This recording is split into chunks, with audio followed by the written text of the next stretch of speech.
Gratcast 152. Here we go. Here we go, everyone. Wow. Doing that again. Streamlabs decided to issue an update literally at 1:55, 1 minute and 55 seconds before we went live. So the whole thing... Froze the computer. Yep, froze the computer. Had to restart over. Get it all up and going. So hi. How are you guys? How was your weekend? Still not 100% sure we're even up on YouTube, but that happens. We're going to roll with it. There you go. Happy Columbus Day, everybody. If that's even okay to say. I saw there were quite a few protests today. Is that what today is? Columbus Day? Yes, it is Columbus Day. Oh. Apparently there are protests about whether or not it should be celebrated because it's rude to the indigenous people, which wasn't it rude when they first showed up and every time we took their land and pushed them? But okay. Let's make today about a bigger deal about that than the fact that the banks aren't open. Damn it.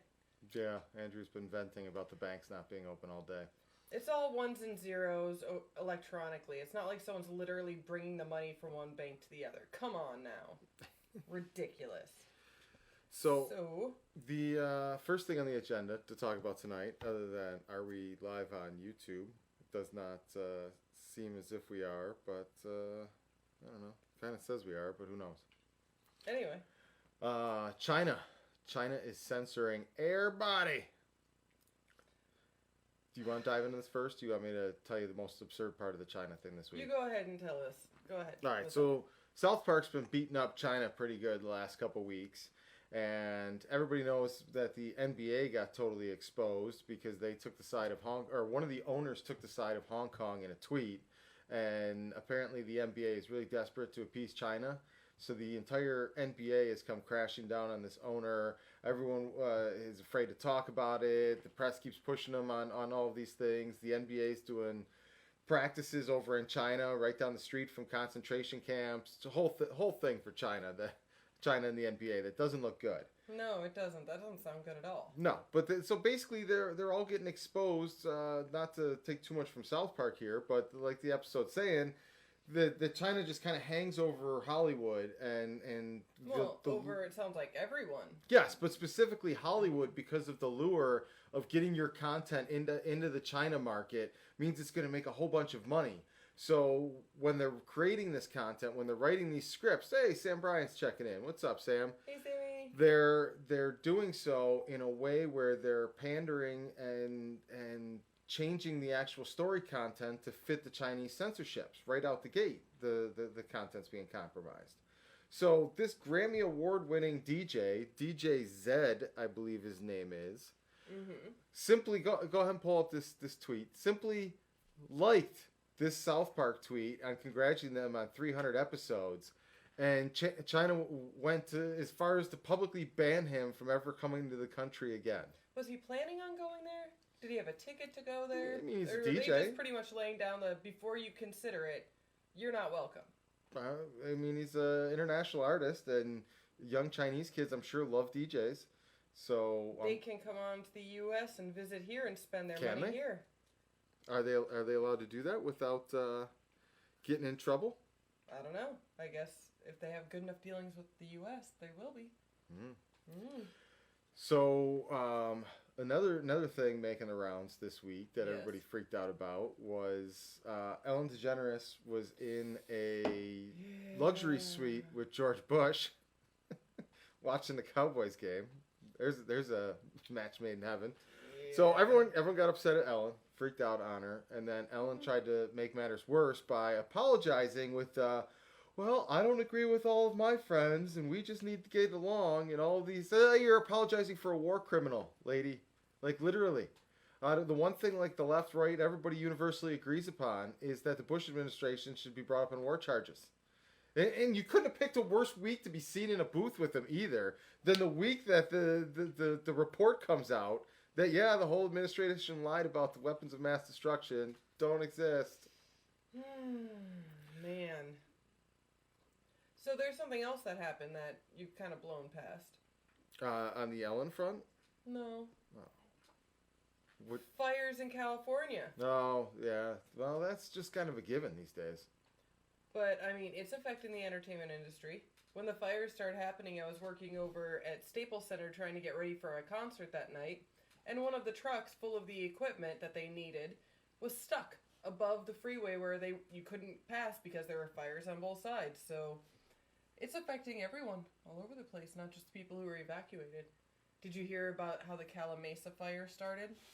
The Calamasa fire? There were a couple fires at the same time going on. Mm-hmm. There was one in Calamasa. A garbage truck caught on dash cam. Somehow, this garbage truck had fire. Burning trash in the back of his truck. And he decided to pull over the side of the road and dump it onto brush. And in the middle of the Santa Ana winds and everything, and a guy totally caught him on dash cam and even tried to stop the dude and tell him that it wasn't safe. And he still did it. And then a fire started out there. Yeah. Come on, bro. Not craziness. Cool. Yeah. So who else was on fire this week? I heard someone totally got burned. Oh, boy. Yeah. So last week, ironically, we were talking about fake followers and how you don't want to get your card pulled and have somebody run that shit and find out most of your followers are fake. And then call you on it publicly. Yeah, exactly. They will publicly shame you. And I took the stance of, like, I'd much rather have little to no followers than to get busted for having a bunch of fake followers, because it's been presented to me that we need to buy followers to get real followers. So, ironically, of all things, I mentioned there was a few people that I admired or followed on social media that I looked up and found out that they actually had a large number of fake followers, but I wasn't going to put them on blast on social. I wasn't going to be the one to expose that.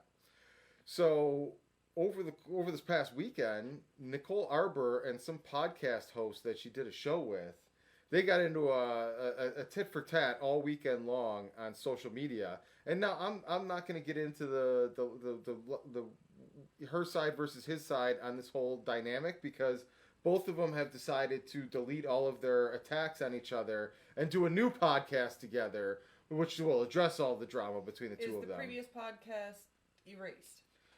No, I don't. It hasn't been taken down. I don't believe so. Has her editing of that podcast been taken down? Yes, that part was taken down where she did some creative editing. And seeing as it went out into the world of the internet, how has it really ever gone?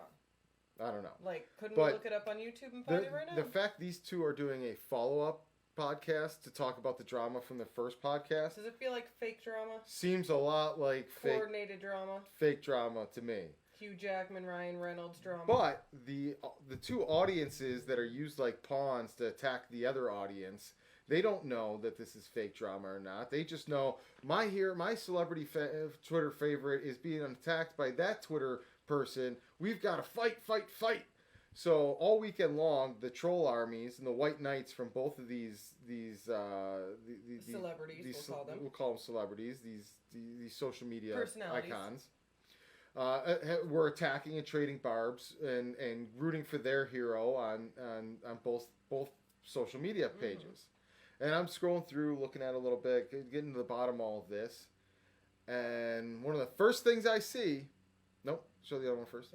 One of the first things I see is Nostradamus, one of the followers of this Luis Gomez person, immediately calls out Nicole Arbour for followers. He went to the Twitter audit, ran her through, just like we were talking about last week, that there's websites, Twitter audit, and that's what you go to, get the information on these people, and find out how many of their followers are legit. She's got 80,000 some odd followers right around there, and 25,000 of them, almost exactly 1/3 of her followers, come back as fake. Not good. Not good.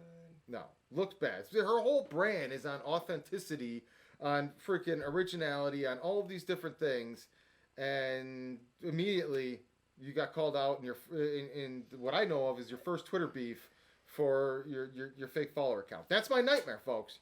That's exactly what we were talking about last week. That's why I would never do that, and why our message has to stand on its own 2 feet, one way or the other. And this is a good example, because Nicole Arbour was one of the people we were looking to and reaching out to as a possible influencer, because a lot of what she claims to stand for is in line with what we claim to stand for. It's still in line. It's just... Sure. She was advised, just like we were recently advised, to get yourself started, to build it up. Maybe buy some fake followers. But the whole dummy robot account. The whole drama of what she stepped in over the weekend doesn't look good for her, doesn't look good for him, wouldn't have looked good for us if she had been a brand ambassador and endorsed all of that. Well, so are you going to at least explain what happened, the little bit of drama that she started? Oh, no, they've got a whole podcast that's going to come out and explain all that drama. I don't want to speak out of school for either one of them. They deleted their entire tit for tat. So if anyone wants to know what their drama is, they can watch that podcast on that. But I'm not going to sit here and break down their drama. Okay. Well, let's get into someone else's little bit of drama. There was a writer that recently asked a question. Oh, sorry, someone said something. No, Wyatt's checking in saying that we are not, in fact, live on YouTube. Wyatt, we're going to have to upload the episode onto YouTube after this. Just download it and upload it on there. Thank you, Jonathan. For whatever reason, Streamlabs did an update the second we went to go live, froze it up, restarted, and because it's a scheduled YouTube event, the YouTube channel that was set up for this stream was burned. Had to go to YouTube Now. YouTube Now is not properly sending the data, so it's just probably part of the update. Yeah, it's just gonna have to be uploaded as an individual episode on its own, which. It's unfortunate, but we're recording it. We're recording it on Facebook. So, hopefully, a fellow writer reached out to me this week. We've been talking in a couple different mutual chats and stuff, and so I need to talk to some more writers, and I'm like, you know what? I should probably be talking to more writers on a regular basis as well. So I invited him to send me a message and kind of communicate back and forth with each other, and he actually took me up on it and sent me a message this week. Nice. And you have a pen pal. No worries. Glad I was able to catch your stream. Oh, yeah. Well, damn updates. Thank you for checking in and hunting us down, Wyatt. It's much appreciated. So his question was, and before I tell you what my answer was, I'll ask you what his question to me was. Are you bullet blitzing me in the beginning? No, this isn't a bullet blitz. This is a topic. Kind of sounds like a bullet blitz. This is an actual topic. You don't have to rush through your answer here. The question he asked me is, what do you consider good writing? Aside from the story itself, what do you consider good writing? Complete sentences that use the correct grammar, punctuation, and spelling with a complete thought. Mm-hmm. That's it? That's where it begins and ends with you? Just if grammar? we don't care about the story and that's already a given. Well, no, the story's a different conversation. It's not just grammar. It's grammar, spelling, punctuation. The writing. A complete sentence, not a run-on sentence, not a partial sentence, not a mid-thought. A full sentence. Writing. I miss full sentences. Text messages took that from us. Do you agree that writing can be good, but the story can still be bad? Yes. Okay, so that's why we're not dealing with story, because he just wanted to know about specifically writing. And his big thing was that, going to college and writing teachers and all of this stuff, they harped on the rules of writing. You can't break the rules, you got to do this, do that, the other thing. Once you know the rules, you don't need to break them, because they're there to help you. That's what I basically explained. You don't sound like an Egypt. My response was basically like many things in life, the rules are simply there as guidelines for the morons that can't figure out basic common sense and how things are supposed to work. So the rules are there to give people that aren't really maybe necessarily natural writers. That's not what I said at all. Okay, well that is 100% not what I said at all. No, they are there for a reason, and if you are breaking them, you are not doing your job very well. You are not a good writer if you break them. No, you are not a good writer. Every good writer eventually breaks the rules. Look, the rules are simply there. If you're writing Huckleberry Finn, that's one thing, because that is a style, and that is actually trying to do a historical throwback. If you're writing like Huckleberry Finn is written, and you know better, and there's no reason for it, you're not a good writer. Yeah. You don't know the rules enough to break them. In fact, you've made it difficult for your audience to read, and you make me want to smack your editor and the publisher. Who the fuck published your shit? Okay, we're not getting fired up there. Oh, you got me fired up on that. How dare you? No. So what I explained to him is that the most important part, especially in the modern writing, because he used the internet and everything as comparisons, the most important thing is to get the idea in your head across to the reader's head in as clear and concise a way as possible. It paints a visual picture. The more visual the picture is with the fewer words, the more beautiful the prose is considered. That beautiful prose isn't like sitting here using all these big words and long sentences and tons of commas and all that stuff. It's telling a very visual picture with as few words as possible is what, and so usually multiple layers of things can be inferred from that given amount of text. That's what makes beautiful prose in a lot of cases, where you're saying a lot with a little. Can we agree on that? That's possible, but then you're taking out Tolkien. He didn't say it as little words as possible. He painted me a picture with his words. I want you to paint me a motherfucking picture. Yes, but... Like, he had a brown horse. That's not going to tell me about the chestnut, long-haired, beautiful stallion that comes galloping across the hillside to his loving master. What the hell are you doing to me, man? No, but... You're diluting him down to concentrate. But even that explanation just add water and you have yourself a gallon of even juice. That explanation that you just gave after that was in short, choppy sentences of description that gave more to it. So it was all in clear, concise, simple words that painted a picture. Excellently so, I might add. But if anything, it proves my point that you don't need a bunch of convoluted, big, fancy words in there. Like chestnut, you gave the color. Boom. It wasn't like some $50 color word from a third world language that you chose to put in there that nobody knows what color that actually is, just so you sounded fancy. Right? Like, even when you explained it, you explained it in clear, concise sentences. It also depends on your audience. Are you going for high schoolers? Are you going for junior high? Or are you going for college? College is pretty much any adult who wants to have to use their brain for a while. Like, yeah, but literally, it's what audience you're going for. And if you naturally speak that way, there is no need to dumb yourself down. Just be aware that your audience is at a certain level, which means you're not going to be able to hit everyone. Yeah, but regardless of the audience, the goal of the writing is not to make somebody feel like they're trudging through the dictionary, but that they're in a quick, brisk flow, getting your story. Then your story doesn't have enough involved to make someone want to trudge through the descriptions. Yeah, but the point I'm getting at though, Depends on the audience or the context. But the point I'm getting at why it's not audience dependent is that you don't want to feel like, oh my God, this is a chore to read this story, this book. You want to just be in the story and flowing through and caring about the visuals or the what's happening in the story. If a sentence is so convoluted and twisted and rolling that I got to reread the sentence 4 times just to grasp what's going on in there, that's taking away from my ability to stay in the story. And now I feel like it's a chore to read this book. That to me is the starting point between good writing and bad writing, when the focus is all on the story versus I got to keep reading the sentence over and over again to make sure I got what the hell he's trying to say. Sometimes if you're reading a sentence over and over again, it's because the writer has made it too convoluted. You've been known to do that too, Mr. Wordy. That would not be good writing then. Yes. Yeah. So I gave him the example of like a sculpture. Like, you got to have something to work with. So you get a big bulky brick of stone to work with, and then you chip away little by little some of the pieces from it. Sometimes you're going to take a big chunk out. Other times it's going to be a real fine little chunk, but you keep whittling it down until the only thing that's left are the things you actually need to get the story across, not all the fluff and utter. Okay. So what was his answer? He appreciated the insight, and he had a follow-up question that was, what was the follow-up question? Man, I'll just open up the email real quick. Could you forget? Now I'm pulling a David over here. He's not even watching the. His follow-up question was, do I use outlines? And I explained to him that for first drafts I never use outlines. I just pour the story out, get that shit all the way out.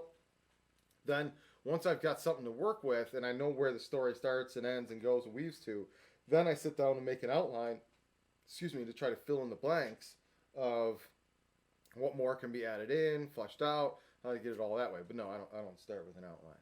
Is this shaming you as well, my dear? An outline's a very good idea. Unless you have a very vivid picture of the story in your head. Unless you have a partner who will read it over with you and go over the timeline and help you go through it all for 8 months. And yeah, an outline is a very, very smart idea, just to make sure that the details you have in your head are actually coming out in the way that you want them to.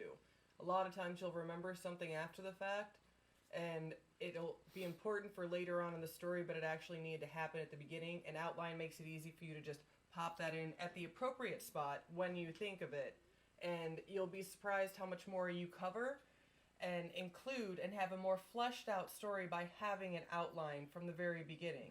It gives you a feeling of accomplishment. Does your elbow hurt? Why? From reaching over so hard to pat yourself on the back? Dude, you kill me, man. You act like you don't use these things, and you do. You just use them with another person who has to help write it for you. I never use outlines for first drafts. I absolutely not. No. You know that. I am not a outline guy. Hollowed was a script first, and a script that wasn't fully fleshed out, which was mainly an outline. Mainly an outline. There's so much more than what was in that script in the novel, though. Mainly an outline. Oh boy! But I wrote the first draft of that script in one take. Mainly an outline. Moving on to our main topics for this episode. Okay, main topics or Gratwick topics? What are you in the mood for first? All the Gratwick topics are actually folded into the main topics today. What? So we're just going right to the main topic. All right. Yeah, we are going straight to it then. Yeah. Oh, all of our main topics are taking on Hollywood and telling the tale, just like our tagline declares. Too bad YouTube's got none of us taking on Hollywood today. Yeah, too bad. Yeah. Okay, so apparently there's a hashtag Andrea picked up on going around this afternoon called #PayUpHollywood. Now, heck yeah. Before we give our opinions on this, you want to tell us a little bit about what you found here? Just stumbled across that it was trending, and pretty much it's people who work in Hollywood on lower level jobs who are getting paid minimum wage, below minimum wage, or being considered interns, although they are actual jobs that you would normally be paid for. And as internships, they mean unpaid internships, of course. So this is one of the first things that I stumbled across that caught my attention. I had to turn down my first job off after college because I was offered below minimum wage. When I pointed this out, I was told, "Welcome to Hollywood." I decided to start sharing this screenshot because people like this shouldn't be protected, meaning the person who did this. It's amazing how Welcome to Hollywood. Christopher Tuffin. It's amazing how Welcome to Hollywood is a catch-all phrase for all sorts of bad behavior. Mm-hmm. That just justifies it. Oh, we're in Hollywood? Okay. So, here it is down at the bottom was her reply to them. "Thank you for getting back to me so quickly. I'm afraid I'll have to decline the offer. The hours without overtime pay and a salary below minimum wage will not work for me." Christopher's response: "Welcome to Hollywood. It's what every assistant we've ever had received to start beginning as an intern and on par with what we received as well. Good luck." I was abused, so you're going to get abused. That's good luck.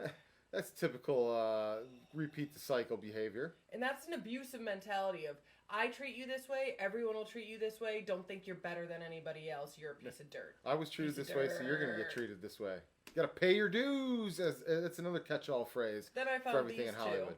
Sean says, "Hollywood out here talking about kids in cages, wage gaps, and so on, yet they got cages full of assistants and workers in chains locked up in their backyards." Which is 100% true, because a lot of these assistants and PAs are working 16, 18-hour days, barely making minimum wage as it is. And as I was reading through the thread, surprising how many of them are asked to pay for things out of pocket by production, because a producer isn't around to pay for whatever they ordered to have delivered, and they literally expect their employees to take out of their own pocket and then be reimbursed later. You know, later, even though you kind of needed that $50 that you had in your pocket because it was your money. Who would have thought? And then the next one, the company worth $5 billion won't even pay me the network minimum because it's streaming. Any excuse to whittle you down. Said I wasn't worth it because I was new and that they would get someone else if I didn't like it. We get increases every year, and by the time we end, I still won't reach that minimum. Yeah. Pay up, Hollywood. See, that's not a small little indie production. That's not a bunch of weekend warriors just trying to get something done out of their own equipment in their own time. That's an actual company that is paying for all this content, for all these advertising dollars, but but they don't want to pay their people enough to even make it worth it for them to be going to their job. Because the big guys in this industry prey on this whole mindset of if you won't do it, somebody else will. There's a million other people waiting behind you that want the same opportunity you're here for, so I can degrade you or I can degrade them. It's your choice, not my choice. I'm going to get what I want one way or the other. And what they end up doing is they end up pitting all of these people against each other to devalue yourselves. And, well, I got to get under this person to have any chance. Oh, this person's charging this much, I got to charge less than that much to have any chance of getting the jobs. Like, that's why unions started. Because they're screwing everyone to have to fight against each other instead of being able to work together and demand a minimum of what you require. Of just making it decent for everybody. Absolutely freaking insane. And the important part that you started touching on here that has to be mentioned in any conversation that has to do with the devaluing of talent and work in the entertainment industry. There is an absolute complete difference between a studio making multi-million-dollar films that requires you to be an intern and work for free and shovel out coffee for below minimum wage and all that stuff, and some dude on Craigslist just looking for some other people to collaborate with and make things with and work together with, or God forbid, be partners and figure out how you're going to get each other paid. There's a line there that a lot of people don't understand the difference between. One where there's a profit coming in, and another where there is possibly no profit ever going to be seen from it. Yeah. But it's literally about the experience and perfecting your own talent. The collaboration, the relationship, all of those things. If you're all poor together, it's fine. But if there's one person that's at the top of the food chain here that's got a bunch of money in their pocket and they're taking advantage of everything, that's when people got to stand up and you got to be aware of what's happening in that situation. I'll give you an example of the positive side of what can happen when a bunch of people that are all broke come together and collaborate. Swingers is one of the movies that changed my life, and I bring this up all the time, more than even Clerks did.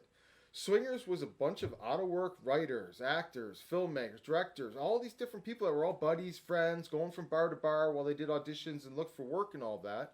And at one point they realized they had everything in the room they needed to make a movie. And they made it together, and each one of them launched their careers individually, independently of each other. And it all became because they collaborated and worked together. They're so money. Absolutely, they are now. But see, that's the important thing for me that people have to really realize. And I see this a lot. There's a friend whose movie just came out, and they're getting some harsh reviews and harsh critics because the critics are calling them just another mainstream Hollywood movie with an agenda and a political story to push, which may or may not be true, but they're not another mainstream horror. They're not another mainstream Hollywood movie. It's literally a shoestring budget. A bunch of independent filmmakers and made it. And here, this outside critic or audience person is attacking them for being a sold out big budget, a sellout big budget Hollywood production. Like, come on. Like, if you're going to sit here and say, oh man, I got to stick to the indies, realize when you're saying that to an indie film that did it with a tiny budget. You may not like the film, but calling them sellouts and saying it's the Hollywood establishment, at least know when you're talking to the Hollywood establishment and when you're talking to a legitimate independent artist that is struggling and doing their best to tell the stories, whether you like them or not. Was there a reason they thought that? Like, did the movie get a huge distribution deal? Did it get purchased after it was made? Like, no. What would make them think that it was actually anything to do with big business? Probably because the filmmaker did a decent job of shooting it, so it looked good. So it looked like it had decent cinematography and wasn't some gritty, grainy piece of crap. So therefore, it must be a big-budget Hollywood movie. And the person who critiques it usually likes B-grade movies and was a little pissed off that it wasn't a B-grade movie. Like, their issue was quality was better than they expected. That they thought it was Hollywood propaganda. And well, maybe every movie is propaganda one way or another because it has a storyline that you're trying to get across. It's got a message. It has something across that it wants you to get. So that's all propaganda. Yeah, you just got to know the difference between Hollywood propaganda and just some independent filmmaker's propaganda. And if the independent filmmaker made his film look so good that you think it's a big budget Hollywood movie, that's a credit to the filmmaker, regardless of whether or not you like the story. Yeah. Very true, very true. All right. So, moving on to our next major topic of the day. We don't have to change. No, we don't have to go I'm back. doing it. It's done. Boy. But that background was actually for this topic. Yeah. So, in the vein of taking on Hollywood and telling the tales, we can finally start to tell our tale. So, we've been teasing a big announcement all month, and in actuality, probably close to 10 years. Definitely, certainly the last 2 years. And we call it the long tease. Well, it's just been... Oh, Corey Schrafe, cousin Corey checking in there with a good old Buffalo shout. Now, Corey, last couple episodes, we've been well on the Buffalo wagon. Actually, what we're talking about here kind of circles all back to Buffalo as well. Corey, I'm going to get right to the punch while you're here checking in and watching. We're unleashing our plan to build a full-service movie studio and esports arena, which will actually end up ultimately being a 200,000 square foot interactive entertainment complex in downtown Buffalo. And the best part about it is the entire community, anyone really, can own a piece of this studio facility and the corporation.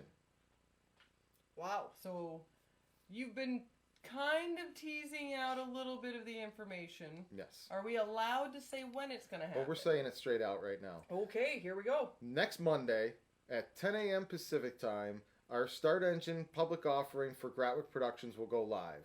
And anyone, previously you had to be an accredited investor, which means you made over $250,000 a year. Now, anyone from the taxi driver to the chef at Buffalo Wild Wings to Wyatt's in already. Hell sold. Yeah. Wyatt, that's just the tip of the iceberg on everything that's finally going to be unveiled. We're going to be talking about it next Tuesday on State of Mind. But Monday, it'll finally be public. The entire plan will be laid out on the StartEngine public offering. And everybody can own some shares in the corporation and the studio. Ultimately, what it's going to roll out into as we move through stages is digital media funds that the community can invest in, and in doing so invest in their local artists, their local filmmakers, their local innovators, productions that are happening in their area. And ideally, as we create each of these digital media funds, we're going to build little mini studios for those communities and regions around the country. And then each one of these regions will have their own media funds to invest in their own local artists. They'll have their own production facilities to make these projects. And then Gratwick will provide the transparent financing, marketing, and distribution that gets these products out into the market without being preyed upon by these third-party entities. Dear? Sorry, Bear just had a crazy attack. Kind of shook the whole desk. That was just... Way to maintain character, dear. Oh, I broke character so bad. So... The biggest thing here is we are finally in a position where we can actually talk about this stuff. For the last 2 years specifically, but really the last 7-8 years that we've been working on this, legally we haven't been allowed to tell anything or talk about anything. Either it wasn't far enough developed where there was anything we could share that wouldn't risk it fully reaching its potential, or legally we weren't cleared with the SEC yet that we could actually say that we are doing a public offering. But as of today, as of right now, all the SEC paperwork is done, filed. We could switch the on switch on today if we wanted to, but for the next week, we're telling our friends, family, some of our influencer relationships and all that the campaign will be launching next Monday, and we really need your help. Spread the word any way you can. Please share it and let people know. Strong start. Yes. We're looking for a strong start. That would be nice. The biggest thing here is the early stages. This first offering is all going to be through word of mouth. We're going to be doing some ad rollout, minimal ad campaign and all of that, but the big meat and potatoes here is word of mouth. If you want an anti-establishment, anti-Hollywood studio to exist, you want a home for independent artists to have the resources and the support that they need to compete with toe-to-toe with the Hollywood establishment. You want an esports arena in Buffalo? We need your help telling people, spreading the word that this is happening, that together we can all own a piece of this whole picture that we've got building up here. But the entertainment industry doesn't have to be bad. It can be a nice place for people to work, especially for Gratwick. That is what we would like to have happen. Oh, without a doubt. We've got a bunch of different businesses and brands in Buffalo, starting with Code Socks, Trainwreck Sports, Rebel One Studios, Twisted Rope. All of these different people and brands within the community are all coming together to try to help get this thing done, get it made, get the word out there. So as a community, we can own this thing in our town for forever. Is really the goal, and ultimately prove that a community-run digital media fund can work and can be replicated in other artistic communities across the country. But it isn't just Buffalo. Like, you're not limiting it to only people in the Buffalo community. No, the first physical location is going to be in Buffalo because there's a lot of local, state, and federal tax incentives right now that make it very, very seamless to try to get a project like this off the ground in Buffalo. Mm-hmm. With that, it is the hometown where I come from, so there's a lot of local talent, creators, and innovators in that area that we want to set up and have a digital media fund for. But it's really serving as the prototype for what we want to do and replicate across the country in all sorts of different artistic communities. So the first stone might be cast in Buffalo, but the goal is to have this ripple effect go across the entire country. And people would be buying into the overall company, not just the Buffalo side of it. No. The parent corporation... Right now, they'd be getting the parent corporation, whereas later on, when there's other ones opening up, people would be buying specifically into those ones. Yes, those would be... This is the Big Mama Jamba, you want a piece of everything, this is the big piece of everything that you get. Yes, absolutely. We're talking about the parent corporation, and then once we start moving into different regions... then subsidiaries will be set up that'll be owned and run and managed by those local communities. So it isn't like the productions that'll get made from this when it starts don't have to be in Buffalo. They can be anywhere in the entire country. Which by productions? Artists from anywhere? When the company is going? Okay. Which productions are you asking about? There's two. All future ones. No, you're not limiting it to... No, each digital media fund will support the creators and the projects in that region that the digital media fund is set up for. But the entire Gratwick Corporation will exist to serve and help all artists from initially nationally, and then ideally someday we hope to have an international reach on helping artists and all of that. Really, I was talking to Mr. E about this, and Mr. E might be playing a little bit bigger part in our shows moving forward, and he's a regular guest on the State of Mind show, and we talk a lot in direct messages. He's over in Hong Kong and has a very good strategic mind for all of these different things. And so I was explaining to him what we're trying to do, and one of the things I explained to him is the goal here is to reach up-and-coming independent talented artists and give them the support and infrastructure they need to succeed in their hometowns. So they stand on their own 2 feet before they run off to Hollywood and find themselves competing with everybody else and being pitted against each other and then preyed upon and chewed up and spit out by the Hollywood machine. Finding out what unsolicited material means. Yes. If we can get to them and support them and help their careers flourish before they ever leave their hometowns, then we cut off the pipeline to Hollywood before they ever even get there. Cool. That's the goal. That's the plan. Yes, that is the master plan and the overriding vision of what we're trying to establish here. Support the artists in their hometowns. Let the community have a piece of supporting their independent artists. When the local artist wins, the community wins, and everybody gets to stand on their own 2 feet with plenty of opportunities in their backyard. If they still choose to go to Hollywood and that's where they want to be, by all means, that's their choice and that's their option. But they could be like Chris and want to bring it all back home anyway. Exactly. And the more opportunities there are in these regions and in these communities outside of Hollywood, the more Hollywood has to raise their bar and their conduct to match. Like, why should I run off to Hollywood and be taken advantage of or get a raw deal if I can stay in my hometown and know that I'm going to be supported by my community and an artist-friendly infrastructure? That's a real bargaining chip now for anyone that's getting the sirens call of come to Hollywood and we'll make all your dreams come true. Don't forget, our cost of living is way more than everywhere else. Our gas is $4.50 a gallon. Yeah, no shit. $4.50 a gallon, people. Side note, I heard folks. over in Buffalo, it's like $2.50 a gallon right now. You want to talk about hashtag pay up Hollywood? Hashtag pay up gig economy. Why do all these driving gigs like Amazon delivery, Uber Eats, Lyft, all these different things. How come the price that the customer pays doesn't fluctuate with the gas prices? So when you're in a situation like around here where gas prices went from $3 to $4.50 a gallon, that's a huge hit to all of these drivers, all of these independent gig economy workers that are not getting compensated in increased rate fares and prices. Yeah. So tip your drivers, damn it. Yeah. Yeah. Oh, and before we move on to the next thing, I do want to give a shout out. We've got some concept art that we're going to be rolling out on the esports arena and the full service studio over the course of this campaign. Nice. Like the one behind us here, you see Gratwick down the smokestack. Joe Cooley, an architect out of Rochester, helped create these for us as just something to give people an idea of what the studio facility might look like. And we've also got some interior images and videos that we're going to be sharing as we roll forward here. Because Esports Arena, the company that manages the biggest esports arenas across the country, I think there's 8 of them right now, from Vegas, Los Angeles, all over the place, except in none in New York yet, though. None in the entire Northeast of the United States. Are there any in Canada? Or is that also why they really like the idea of Buffalo, is that they can get the Canadian audience to come on over? I don't think there's any marquee esports arenas really on the map too much yet in Canada. I think there might be one that was either built or getting built in Montreal. But Esports Arena has expressed interest in being the managing partner of the Gratwick Esports Arena and bring the largest events in the world to Western New York.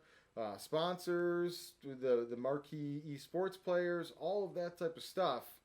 As a community, we can have in our backyard if we work together and make it happen. You know what would be good? What would be good, dear? Where the audience sits, I think you should have plugins for everyone to be able to charge their phone. Well, kind of like on airlines now, the good ones that have it. Like that little outlet right there. I think every chair should have that. Well, I think in this day and age, that's going to be standard, especially if it's going to be the type of facility where people are going to be spending large amounts of time in there. Maybe lots of hot spots too. So, couple extra details on this thing. We're not just talking esports and movie productions, which the movie productions would, the sound stages on the 3rd floor, there'd be an observation deck where people can come, have a beer, get some snacks, and sit and actually look down on productions happening in real time there on the sound stages. But we're talking about a bunch of other types of interactive entertainment that we want to bring to the facility and the region as well. The esports arena is going to be a big open enough pit that we want to have drone racing, the international drone racing leagues and tournaments come through and play at the arena.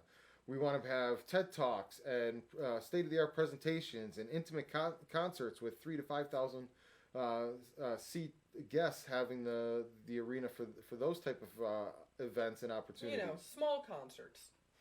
Additionally, intimate concerts. The sound stages when they're not being used, augmented reality and virtual reality type things. There's a lot of virtual reality experiences now where the room or the layout of the room changes based on different rotating VR experiences. So in the goggle, you might be on a spaceship and going through the halls and shooting and attacking stuff, and there's foam barriers that are all set up on the soundstage that are actually objects and things in the virtual reality world that you're seeing.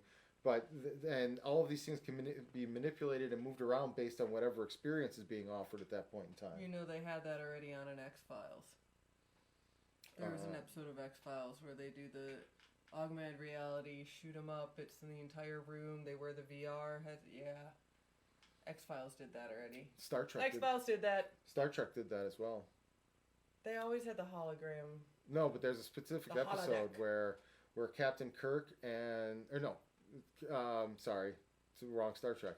Captain Picard and Riker are in the holodeck shooting targets, and that's when they discuss Riker going aboard the Klingon ship and doing kind of like the officer exchange program. Now, there used to be a scene like that also in Hallowed Be Thy Name, but I thought it was a bit too cliche, so I removed it. Yeah. Well. All right, dear. Do we have any Discord questions for this week? Nope. All right, that's good. We do have bullet blitzes. We're trying to keep it tight, and we're getting pretty close. It's 7 o'clock. We started almost 7. We started 10 minutes late. We started 6 minutes late, and technically we were 3 minutes in when it froze at 1:50. And one of the things I miss most about not having our sound effects that we don't need because we don't have any Discord questions is the Discord horn. Beer, beer, beer. Oh, dude! No matter when that thing happens, the Rasta horn noise, I will always bring a smile to my face. Would you like to go first, or would you like me to go first? I think I went first last week, so you can go first this week. All right. This morning, Disney dropped over 700 titles that will be exclusively available on their new digital streaming platform. How many titles would it take for you to actually sign up for that new platform? For the Disney-only platform? Well, I think the shows are going to be more the draw for you're talking about Disney Plus platform, right? Yeah. I think the shows... They have that over 700 is shows plus movies. Yeah. But like the big one that's going to get that makes me want Disney Plus is the Metachlorian, the Star Trek series about the bounty hunter. Oh, it's about Boba Fett. Oh, buddy. You haven't seen or heard about that yet? No. Oh, we're going to watch the trailer as soon as this episode's over. I don't want to see that. You said Star Wars? More Star Wars? There's more? Yes, of course there's more. Disney's going to beat that. Does it never end? No, it never ends. It's an intergalactic fight for justice. It never ends. I have fallen asleep in so many of those recent ones. Oh, speaking like of falling almost asleep. every single one of them. They sound like the exact same soundtrack as the original 3. That's part of it. It has the exact same build-up. Like, I grew up watching those and falling asleep when I was sick to that. Like, my body knows there's a certain point when it's okay. We know where it's going to go now, even with the build-up and the noises. Like, I'm out like a light. Speaking of... So boring. Speaking of... what were we speaking of? We were talking about Disney movies. Yeah, but there was something that just spun off. Oh, speaking of... There's Star Wars. Yeah. Damn it, I'm so tired of Star Wars. There was something... They aren't going to have all the Marvel and Star Wars stuff either yet. I had a good zinger in there. Oh yeah, that's what it was. Okay, speaking of falling asleep during movies, we forgot to give our review of Joker. Should we do that after the bullet blitzes? We'll end with we'll end with the Joker review. my partial Joker review. How about the fact that we didn't speak about it? Isn't that enough of a review right there? Okay. We're trying to be nice. So to answer your question, how many titles? I think you need to have one badass show that people regularly want to watch. That's what Netflix was built around with House of Cards. That's what pretty much every streaming platform. Oh, excuse me. Long days. Once you've got that backbone series, which by the way, Gratwick hasn't disenfranchised. Okay.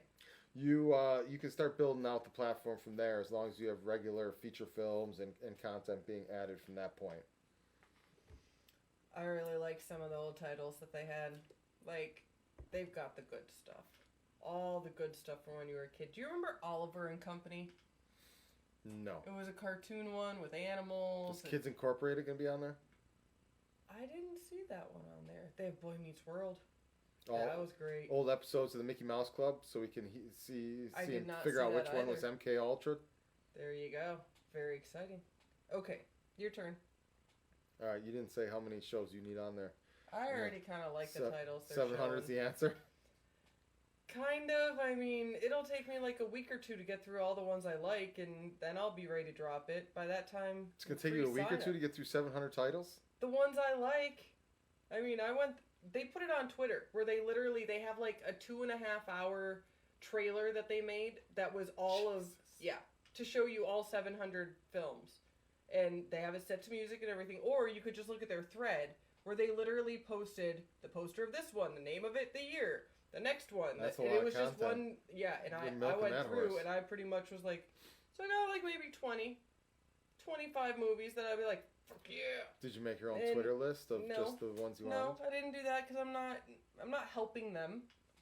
I'm not gonna help them do that. No, they're big business. They have money to do that. All right. Yeah, no word of mouth. Did you ever go to summer camp or an extended family vacation trip? And if so, what was your favorite place to go? Summer camp, no. I went to confirmation camp the weekend after I was confirmed in 8th grade. That was... It just sounds creepy. It's a bunch of 14-year-olds all at one camp for like a week. And now it sounds naughty.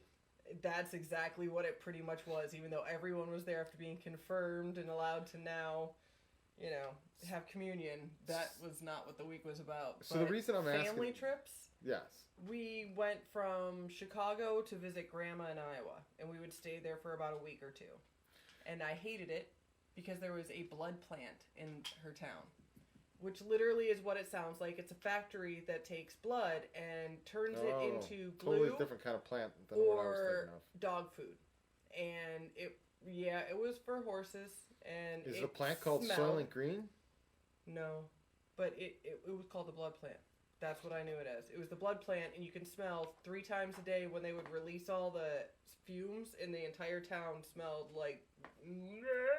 So the reason I didn't enjoy the family trips there. The reason I'm asking this question is because you've had the amazing Miss Mavel, or the marvelous Miss Mavel, whatever she is, Mrs. Maisel, on in the background, and they've been at the Catskills for the summer, which reminds me of Dirty Dancing, which reminds me of that entire kind of vibe from the old school days where families went away on vacation for the entire summer at these cabins and stuff like that. And I've never really did that, but like we rented a cabin for a week or so. What are you talking about? Your grandpa had a cabin. You guys would go out there. You'd go with your friends. That was but that was like You're crazy. No, that was a beach cottage for the weekend type of thing. That wasn't like, hey, we're in the Catskill Mountains at this resort for a month and everybody's got cabins and stuff like that.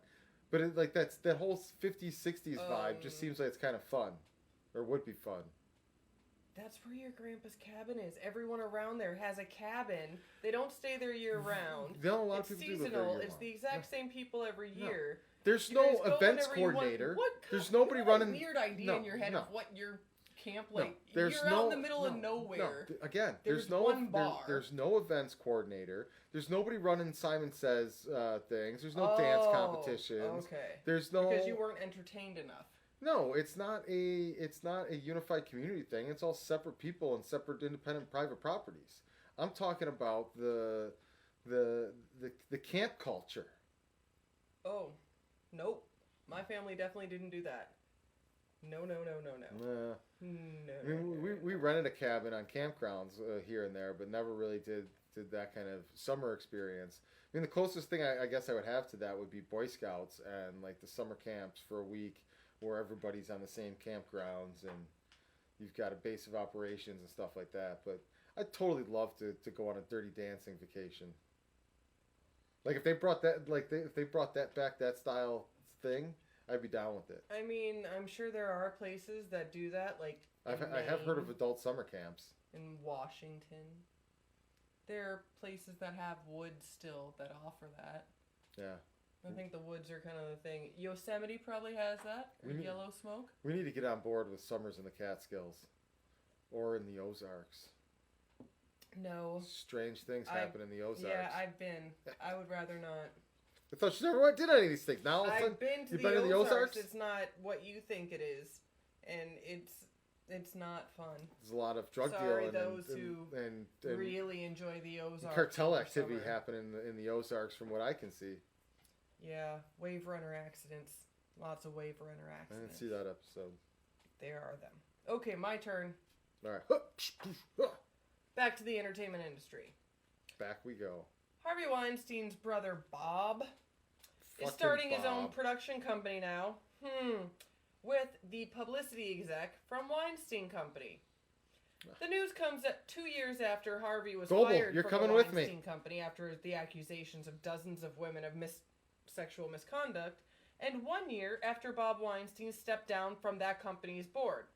So he stuck around an extra year after his brother was booted off. Because they tried to save it before it went bankrupt because nobody would buy it.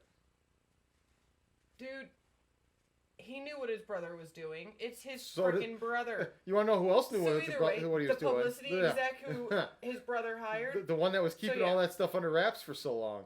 My question to you, Chris, is this new company going to be business as usual under the Weinstein way of doing it, or do you think there's any chance whatsoever that these two former Weinstein Company enablers are going to have anything different? If you told me that it was anybody other than the publicist, that's like... Who kept everything quiet? Yeah, that's like Hitler's brother and Goebbels running off and saying, "Hey, we're going to start another movement," but it's not going to be anything like that other movement. I don't buy it as long as the propaganda expert is involved. I don't know. I kind of feel like, who are they going to work with? They're going to want work to make with family movies. No, of course they do. No, I have a better question. Who's going to allow their children to audition and work for these companies? But after they know what they do. And that's the thing that for me that it is. Who are all their relationships? Who are all their contacts? Who are all the people in the industry that they're going to lean on to get this company up and running? All the same people that protected, supported, and defended this type of activity and behavior the entire time. All these other people that were so attached to the gravy train that they looked the other way, that they didn't speak up, that they didn't take a stand. So, I don't know. I don't feel like the culture is going to be any different. That's for damn sure. I agree. I kind of hope that they can't go into business. I hope no one will work with them. Yeah, well, like I said, know there's a certain point when it's not fair to make someone else guilty of your actions by association. But there's also a point when your association was your condoning their actions. Yeah, and that's the biggest thing. And that makes you a big shithead too. That's the biggest thing for me. In Hollywood might be the one place on earth where the enablers are worse than the predators. Because the predators don't exist without the enablers. And they couldn't exist if someone wasn't allowing it to happen. Like tell me the first 10 people that sign up to work with that company, and I'm going to be suspicious of every single one of them. And that's the way I think it should be for a lot of people.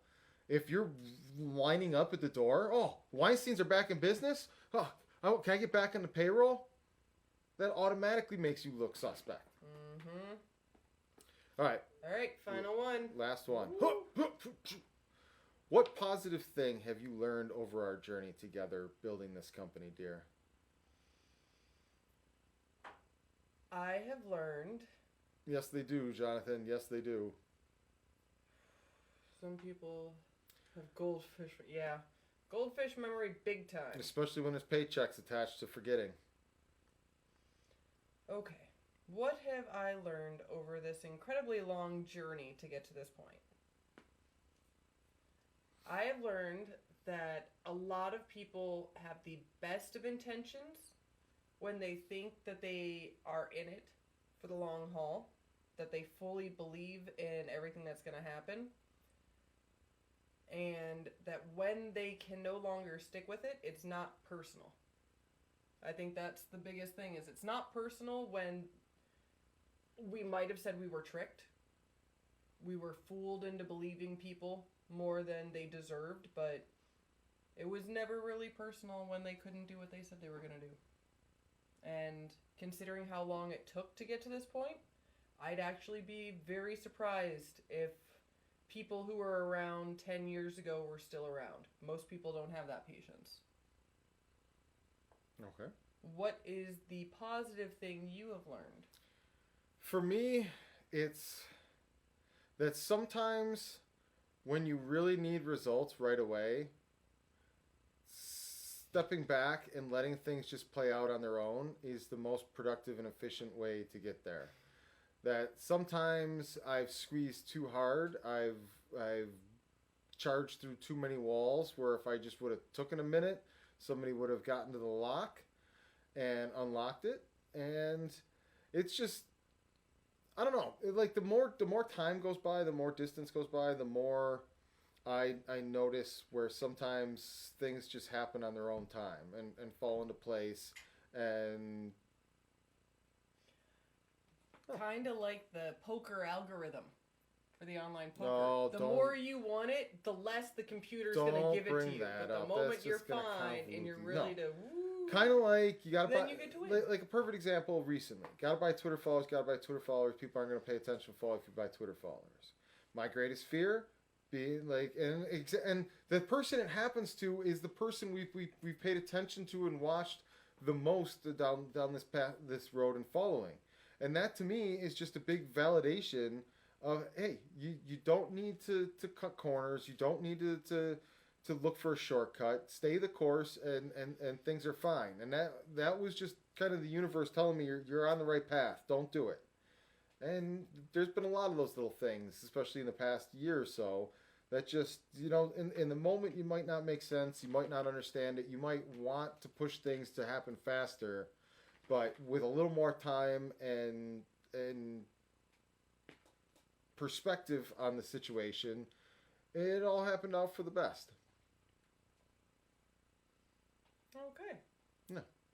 So, now we end with the Joker review.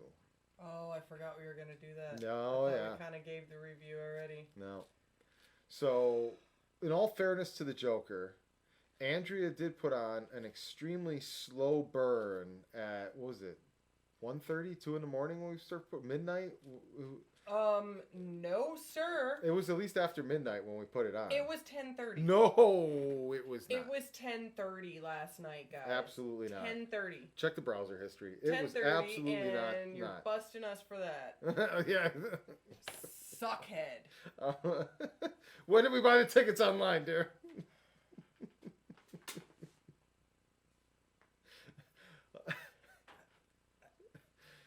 The point of the matter is, it was after midnight. Like we said, we like streaming. It was after. We are streamers. It was after midnight when we watched. It wasn't. It was too. It was before midnight. No, because we got home he was late. Asleep. We got home late from something, and we put it on. No. Yes.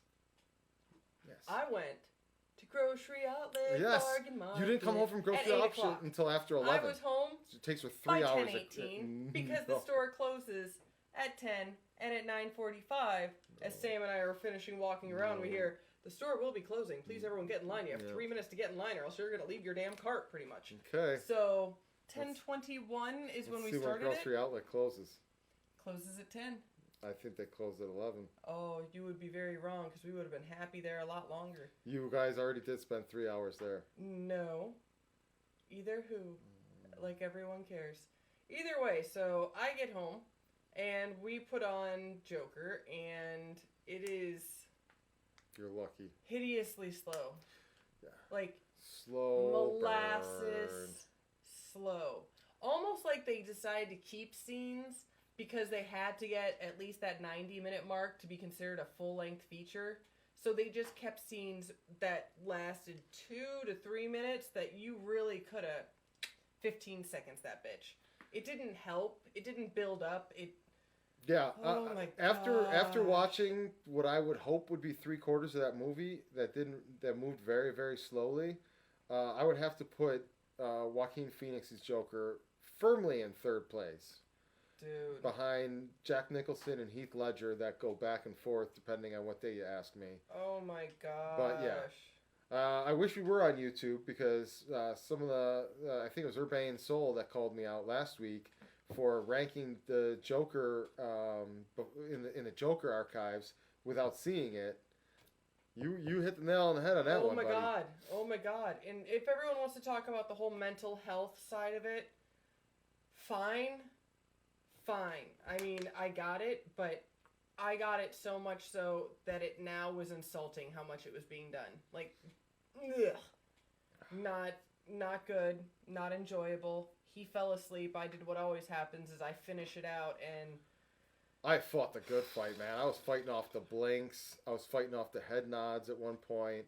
I tried sitting up at one point, but it was 2 in the morning. And there was a lot more De Niro than Chris had told everyone there was on last Monday. A whole lot more. Yeah, De Niro. I gotta say, it was actually.